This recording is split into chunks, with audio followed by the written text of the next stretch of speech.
कलयुग सिर्फ हिंदुओं के लिए नहीं, एक यूनिवर्सल चीज है। कलयुग जो लगभग 5,000 साल पहले शुरू हुआ, जिसका समाप्ति का क्षण निकट है, वो कलयुग सिर्फ हिंदुओं के लिए नहीं। गौर करने वाली बात है, महाभारत ग्रंथ में किसी को हिंदू नहीं कहा गया है, दुर्योधन को हिंदू नहीं कहा गया है, युधिष्ठिर को हिंदू नहीं कहा गया है, कर्ण को हिंदू नहीं कहा गया, किसी भी कैरेक्टर को हिंदू नहीं कहा गया है। क्या मतलब है? रामायण में वही बात है, किसी को हिंदू नहीं कहा गया है। धर्म शब्द का अर्थ ही कुछ अलग था। अभी कहो धर्म तो लोग पूछते हैं कौन धर्म? हिंदू धर्म, इस्लाम धर्म, ईसाई धर्म, यहूदी धर्म, सिख धर्म, वैसे पूछते हैं। लेकिन पिछले युगों में धर्म का अर्थ वो नहीं था। ऑर्गेनाइज्ड रिलीजन का अर्थ नहीं लगता था। धर्म का अर्थ होता था कि इस परिस्थिति में सही निर्णय क्या है, क्या करना है, what is the right thing to do. कठिन परिस्थिति है, इसमें क्या करना है, what is the right thing to do. जैसे कि राजधर्म, तो कोई राजा है तो उसको सही निर्णय कैसे लेना चाहिए, इस परिस्थिति में, उस परिस्थिति में उस राजा के लिए सही निर्णय क्या है, होता था। पुत्र धर्म, एक पुत्र का धर्म क्या होता है माता पिता के प्रति, तो डूइंग द राइट थिंग, तो धर्म का वो अर्थ लगता था। लेकिन आज पूछो धर्म तो लोग सोचेंगे, पूछेंगे, जवाब देंगे हिंदू या ईसाई या वैसा कुछ। तो कलयुग, ये जो काल चक्र है, 4 युगों का जो साइकिल है, मैं खुद सोचता रहता हूं ऐसा क्यों, कलयुग हुआ ही क्यों। ये बहस की बात है।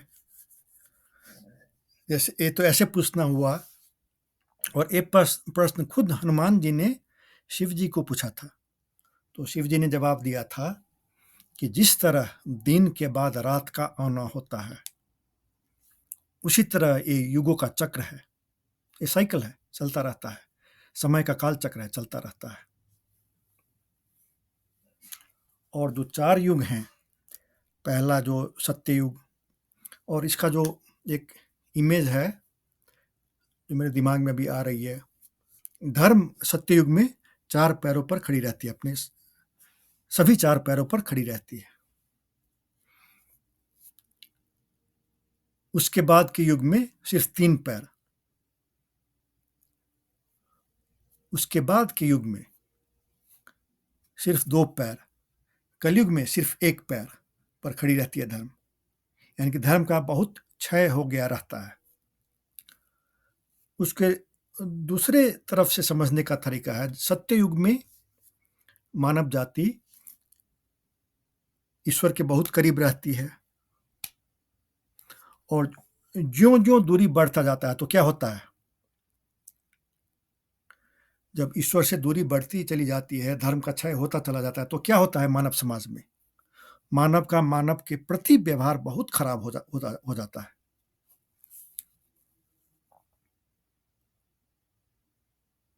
यानी कि उच्चतम मानव समाज संभव बनाने के लिए ईश्वर का आराधना, पूजा जरूरी रहता है। तो ऐसा एक काल चक्र ऐसा है क्यों?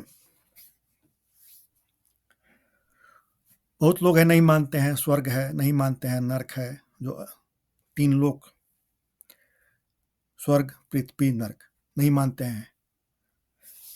तो मैं कभी सोचता हूं ये जो काल चक्र है वो उन लोगों को समझाने के लिए कि देखो, जब धर्म का क्षय हो जाता है, 4 पैर से 3 पैर, 3 पैर से 2 पैर, 2 से 1, तो मानव समाज में क्या होता है,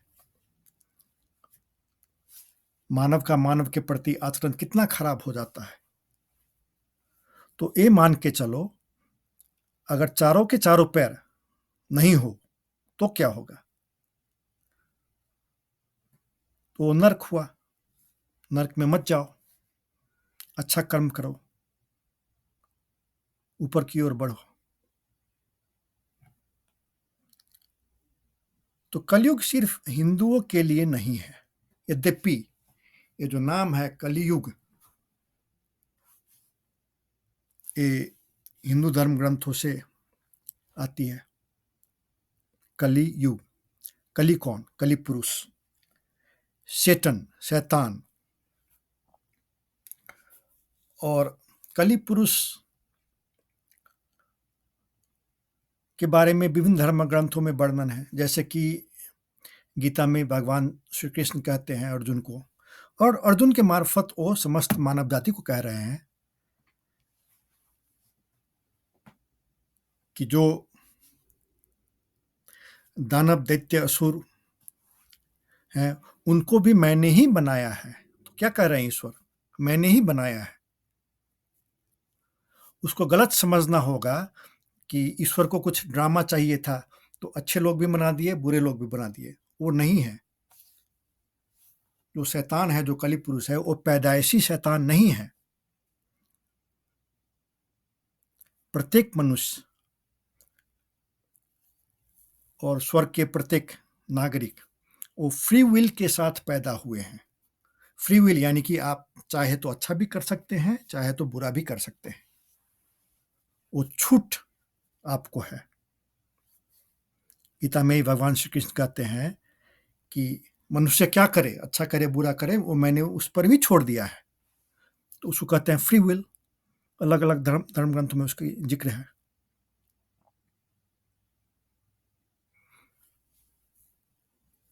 तो शैतान पैदाइशी शैतान नहीं है। उसके पास ये ऑप्शन था कि वो सही करे, अच्छा करे, लेकिन उसने बगावत किया, गलत रास्ते पर चला गया। और स्वर्ग के नागरिक जो होते हैं उनकी सब चीज़ ज़्यादा होती है मनुष्य की तुलना में। ज्ञान ज़्यादा होती है, शक्ति ज़्यादा होती है, स्पिरिचुअल बीइंग होते हैं ना। तो कलयुग में देखने को मिलता है शैतान क्या सब करता है, करवाता है, देखने को मिलता है। और धरती पर चारों युगों का वर्णन है, तो धरती पर लोग देखेंगे कि धर्म का क्षय होने से क्या होता है। धर्म का पुनर्स्थापना करने हेतु ईश्वर बार बार क्यों आते हैं, यानी कि वो धर्म जो है सो क्यों उतना जरूरत है। तो मानव समाज का निर्माण ही संभव नहीं है धर्म के बगैर। धर्म के धरातल पर ही एक अच्छे मानव समाज का निर्माण संभव है, उच्चतम मानव समाज का निर्माण संभव है। एक ऐसा समाज जहां लोगों के प्रति अच्छा व्यवहार हो, उच्चतम व्यवहार हो,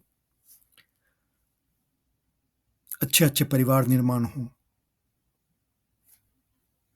तो कलयुग सिर्फ हिंदुओं के लिए नहीं है। और अलग अलग धर्म ग्रंथों में जिक्र है, बाइबल में जिक्र है। एज कहते हैं, अंग्रेजी में एज कहते हैं कि, और इसमें ढेर सारे गलत फहमियां भी हैं, जैसे कि क्रिश्चियन समाज में एंड टाइम्स की बातें हैं। एंड टाइम्स, तो बहुत लोग उसको गलत इसलिए इस कदर समझ जाते हैं, कहते हैं एंड टाइम्स का मतलब पृथ्वी ध्वस्त हो जाएगा। मेरे समझ में वो एक गलत इंटरप्रिटेशन है, रॉन्ग इंटरप्रिटेशन है। वो पृथ्वी के समाप्त होने की बात नहीं है, और उसका एविडेंस बाइबल में ही है।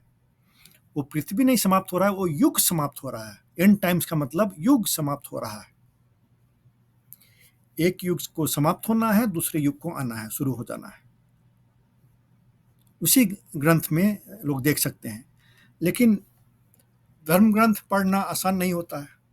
अब भविष्यवाणियों के लेकर के, धर्म ग्रंथ के भविष्यवाणियों के लेकर के ढेर सारे चर्चा परिचर्चा होते हैं। अधिकांश भविष्यवाणी ऐसे होते हैं जब पूरे हो जाते हैं तो उसके बहुत समय बाद लोगों को समझ में आती है कि वो तो भविष्यवाणी था, वो जो पंक्ति था वो भविष्यवाणी था और पूरा हो गया। लेकिन पूरा होने से पहले लोगों को समझने में काफ़ी दिक्कत होती है, काफ़ी मिसअंडरस्टैंडिंग होती है। लेकिन ये युग की बात अलग अलग जगह कही गई है। और जो युग परिवर्तन होना है सिर्फ ये नहीं कि दक्षिण एशिया में होना है, ये नहीं कि सिर्फ नेपाल में होना है, भारत में होना है, नहीं। ये कलयुग सारे पृथ्वी के लिए है और सारे पृथ्वी से समाप्त होना है, दुनिया के प्रत्येक देश से समाप्त होना है।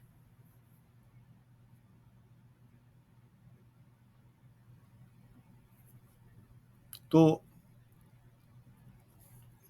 अब कलयुग कब शुरू हुआ? लगभग 5,000 साल पहले, 5,000 साल से कुछ ज्यादा पहले। तो कलयुग में जो जितने पैदा हुए अलग अलग धर्म हैं, कौन कौन धर्म है? तो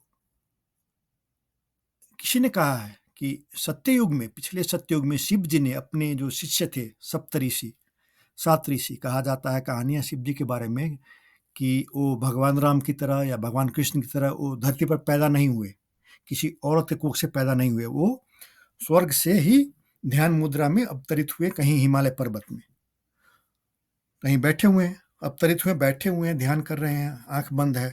तो भीड़ लग गया, सैकड़ों के लोग वहां जमा हो गए कि कौन है, कहाँ से आया, क्या कर रहा है। मेला देखने देखने लोग चले आए, लेकिन न वो आंख खोल रहे हैं न मुंह खोल रहे हैं। तो धीरे धीरे लोग वापस चले गए कि जो है सो है, अपना छोड़ो इसको, न आंख खोल रहा है न मुंह खोल रहा है। तो अंत में 7 लोग बाकी रहे, महीनों के बाद 7 लोग बाकी रह गए जो डटे रहे कि हमें तो जानना है कौन है, क्या है, क्यों है, आया है, किधर से आया है। तब शिव जी ने आंख खोला, वो सप्तऋषि बने, उनका सेल्फ सिलेक्शन हो गया कि जो लोग अंत तक डटे रहे वो सप्तऋषि बने। तो कहने वाले कहे हैं, शायद सदगुरु ने कहा कि लोग कहते हैं कि सत्ययुग में शिव जी ने अपने 7 शिष्यों को, सप्तऋषियों को जितना ज्ञान दिया, और ज्ञान भी कैसा, जब आंख खोला मुंह खोला तो प्रश्न आने लगे। तो इन 7 लोगों का प्रश्न था सब भौतिक प्रश्न, इस पृथ्वी और इस ब्रह्मांड के बारे प्रश्न। तो शिव जी ऊब गए, उन्होंने कहा ये धरती ही नहीं, सारे ब्रह्मांड को मैं एक मस्टर्ड सीड में मैं रख सकता हूँ। यानी कि मैं ऊब जाता हूँ, इस विषय पर मैं ऊब जाता हूँ। मैं यहाँ तुमको ये भौतिक चीज़ों का ज्ञान देने नहीं आया हूँ, मैं तुम्हें आध्यात्मिक ज्ञान देने आया हूँ। यानी कि 7 जो थे बच्चे लोग, उनकी सारी की सारी जिज्ञासा भौतिक चीज़ों पर थी। तो शिव जी ने उसको, उस विषय को ही अलग कर दिया कि छोटा सा विषय है, the size of a mustard seed. हम तो तुम्हें एक आध्यात्मिक ज्ञान, तो आध्यात्मिक ज्ञान दिया उन्होंने, सप्तऋषियों को बहुत ज्ञान दिया। तो कहने वाले कहते हैं कि शिव जी ने सप्तऋषियों को सत्ययुग में जितना ज्ञान दिया, उसके तुलना में भगवान बुद्ध ने कलयुग में 2500 साल पहले अपने शिष्यों को जो ज्ञान दिया वो 100 भाग का 1 भाग। तो उसको गलत ढंग से समझने का तरीका है कि भगवान बुद्ध से शिव जी 100 गुना ज्यादा ज्ञानी, वो गलत समझना होगा। क्यों? तो शिव जी का ज्ञान अनंत है, भगवान बुद्ध का ज्ञान अनंत है। शिव जी का ज्ञान सिर्फ उतना नहीं जितना उन्होंने सप्तऋषियों को दिया। वो तो जितना क्षमता था उतना दिया, लेने वाले का जितना क्षमता हो उतना ही ना देंगे आप। तो सप्तऋषियों का जितना क्षमता था उतना दिया, लेकिन शिव जी के ज्ञान तो उतना, सिर्फ उतना नहीं है कि लो अब सब मेरे को जितना मालूम है सब तुम्हें दे दिया। शिव जी का ज्ञान तो अनंत है, कोई अंत ही नहीं है उस ज्ञान का। लेकिन जो क्षमता था सप्तऋषियों का उतना दिया। भगवान बुद्ध ने भी अपने शिष्य को जितना क्षमता था उतना दिया। तो मोटा मोटी मान लीजिए 100 का बनता है टाइम्स 100, यानी कि भगवान बुद्ध के शिष्यों को जितना ज्ञान मिला उसके 100 गुना ज्यादा सप्तऋषियों को मिला। कब मिला? सत्ययुग में मिला। तो ऐसा क्यों? तो जैसे जैसे धर्म का क्षय होता है, मानव क्षमता में कमी आती जाती है, ज्ञान की क्षमता कम हो जाती है। जैसे कि एक नैरेटिव है कि मनुष्य समाज में प्रगति करते गए लोग, मानव समाज में प्रगति करते करते करते उन्होंने राइटिंग का आविष्कार किया, लेखन का आविष्कार किया। वो गलत समझना हुआ। सही समझना ये हुआ कि पिछले युगों में लोग की क्षमता ही इतना थी कि बगैर लिखे हुए, बगैर लिख के वो one generation to next generation वो ज्ञान वो ओरली ही, मौखिक ही दे देते थे, ओरली ही दे देते थे। यानी कि सब पूरे का पूरा महाकाव्य अपने दिमाग में रखे हुए हैं। जैसे कहानी है महाभारत के लेखनदास गणेश जी, तो कैसे लिखा उन्होंने? आज जैसे लोग चैट जीपीटी पर ऐसे लिखते हैं, वैसे लिखा उन्होंने। तो चैट जीपीटी के समय से पहले लोगों को वो लगता था ये कोई बना बनाया कहानी है, नहीं, जैसा लिखा है वैसा ही हुआ है। तो उस स्तर से भी ज्यादा तो पिछले युगों में लोगों की क्षमता ही ज्यादा थी। सबसे ज्यादा कब? तो सत्ययुग में। धरती पर मनुष्यों की ज्ञान की क्षमता सबसे ज्यादा कब? तो सत्ययुग में, जो कि फिर से आने को है। कुछ ही दशक के अंदर धरती पर सत्ययुग फिर शुरू होने को है।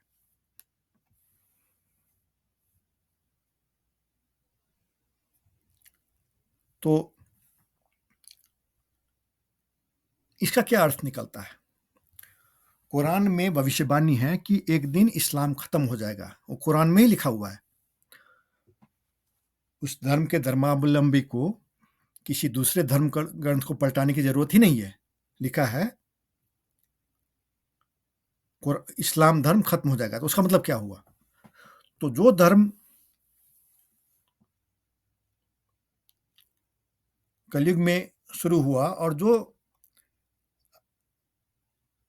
मैंने तो कुरान नहीं पढ़ा है, कुछ चैप्टर पढ़े से हैं, लेकिन कुरान के बारे में पढ़ा है, कुरान के बारे में सुना है। पढ़ने वाले कहते हैं कि कुरान में 95% बात ईश्वर के संबंधी है, लेकिन 5% इन्फेक्शन है।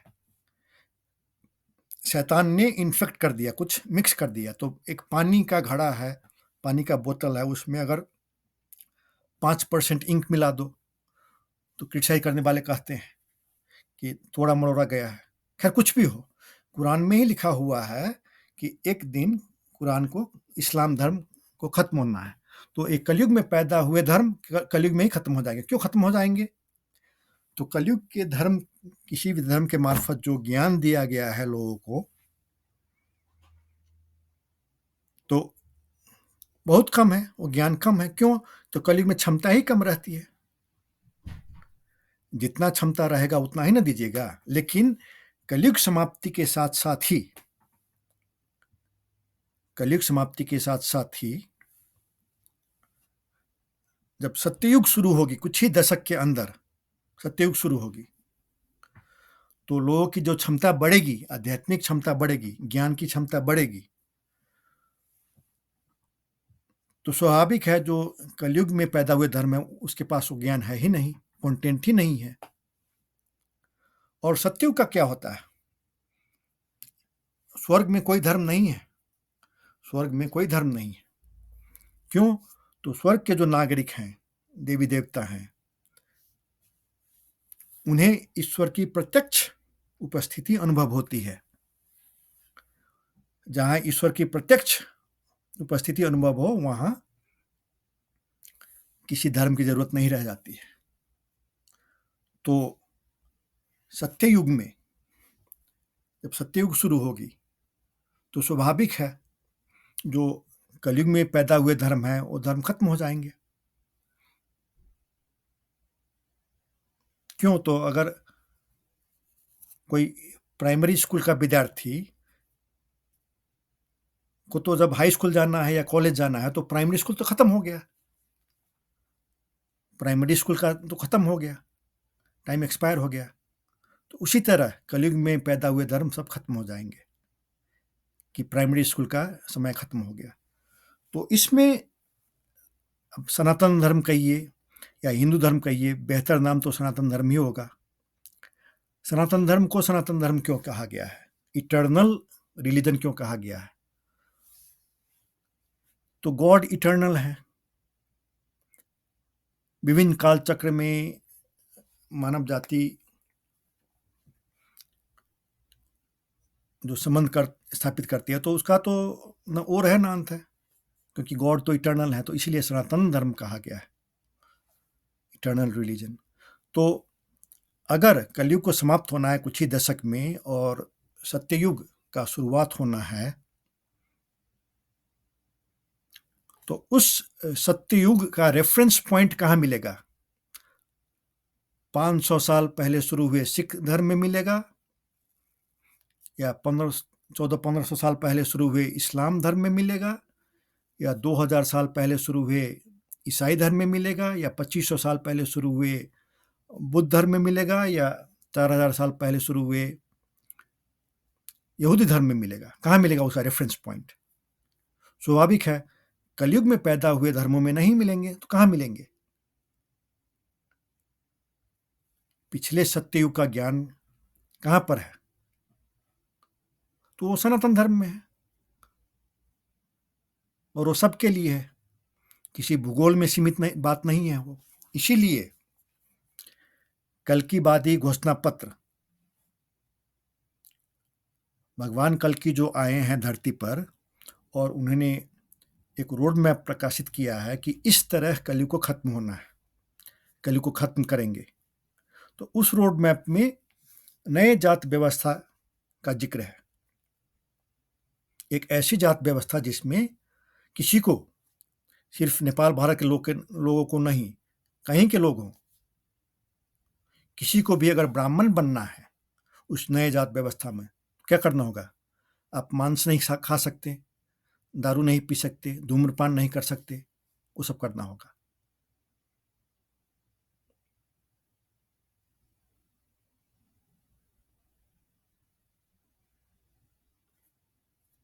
तो उससे क्या होता है? सनातन धर्म का दरवाजा सबके लिए खुल जाता है, समस्त मानव जाति के लिए खुल जाता है। अभी तो बंद करके रखे हुए हैं। कोई मान लो अगर हैदराबाद का मुसलमान का कि हम हिंदू बनेंगे या सनातन धर्म अपनाएंगे, तो वो किस समाज में जाएगा, कहाँ जाएगा? अभी तो जाने का जगह नहीं है। लेकिन वो मुसलमान अगर कहे कि हमें सनातन धर्म का रास्ता अपनाना है और हमें ब्राह्मण बनना है, तो ठीक है भाई, आप मांस मत खाओ, दारू मत पियो, धूम्रपान मत करो, और वो कानून के रूप में आएगा। नेपाल से शुरू होना है वो नई जात व्यवस्था, एक लोकतांत्रिक पद्धति की कानून से सामने आएगी।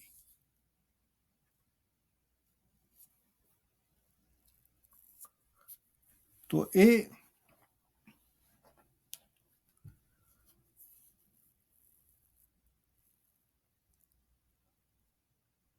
जिसका इंतजार लोग कर रहे हैं, हजारों हजारों साल से कर रहे हैं, वो क्षण निकट है। कलयुग समाप्ति का क्षण अब निकट है। सत्ययुग, 4 युग में सबसे अच्छा युग सत्ययुग, जहां धर्म की पूर्ण उपस्थिति रहती है। कहा जाता है कि भगवान विष्णु ने इस सृष्टि के संचालक, ऑपरेटर भगवान विष्णु जब राम अवतार में आए धरती पर, तो अपने आप को जितना अभिव्यक्त किया, उससे कहीं ज्यादा अपने आप को भगवान कृष्ण के रूप में अभिव्यक्त किया। और धर्म ग्रंथों में लिखा है कि भगवान कल्कि अपने आप को उससे भी ज्यादा अभिव्यक्त करेंगे।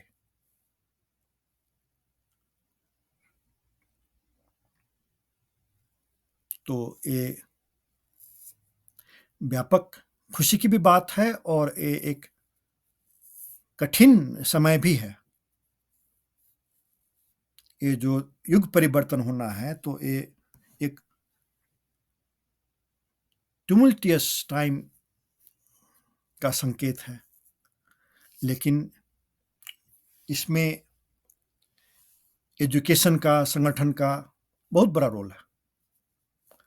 लोग संवाद में आवे, बात विचार करे, नया चीज सीखने का प्रयास करे। जैसे कि अभी नेपाल से काम शुरू हो रही है। तो कल्किवादी अर्थतंत्र का जो लक्ष्य है, मनीलेस सोसाइटी, यानी कि पैसा रहित समाज। समाज है, अर्थतंत्र है, पैसा नहीं है। तो वो तो फाइनल गोल है ही, लेकिन उसको डिस्टिल करते करते आज अभी का प्रपोजल है नगद रहित समाज, पैसा रहित समाज बाद में। पहला कदम नगद रहित समाज, कैशलेस सोसाइटी। एक ऐसा अर्थतंत्र, एक ऐसा देश, एक ऐसा समाज जहां पैसा नहीं है। पैसा नहीं है, प्रत्येक देश के प्रत्येक बैंक का स्वामित्व नेपाल सरकार के पास है, ब्याज दर शून्य, और उसके आधार पर संपूर्ण नेपाली नागरिकों के लिए हाई क्वालिटी, उच्च स्तर की शिक्षा, हाई क्वालिटी हेल्थ केयर और कानूनी सेवा सबके लिए, सभी नागरिक के लिए। उतने में संभव है, नया बजट नहीं चाहिए। अभी जो है उतने में संभव है, सभी को शिक्षा और स्वास्थ्य देना उतने में संभव है। और अगर ब्याज दर शून्य है तो उस अवस्था में, इस नॉलेज इकोनॉमी के जमाना में, वो अर्थतंत्र कहाँ जाएगी? मैं 2+2 4 कर रहा हूं और मैं ये देख रहा हूं कि दुनिया की पहली देश बनेगी नेपाल, जहां की आर्थिक वृद्धि दर 20% लांग जाती है नेपाल में। जो कल्किजम रिसर्च सेंटर का प्रपोजल है, कैशलेस इकोनॉमी, प्रत्येक बैंक का स्वामित्व नेपाल सरकार के पास,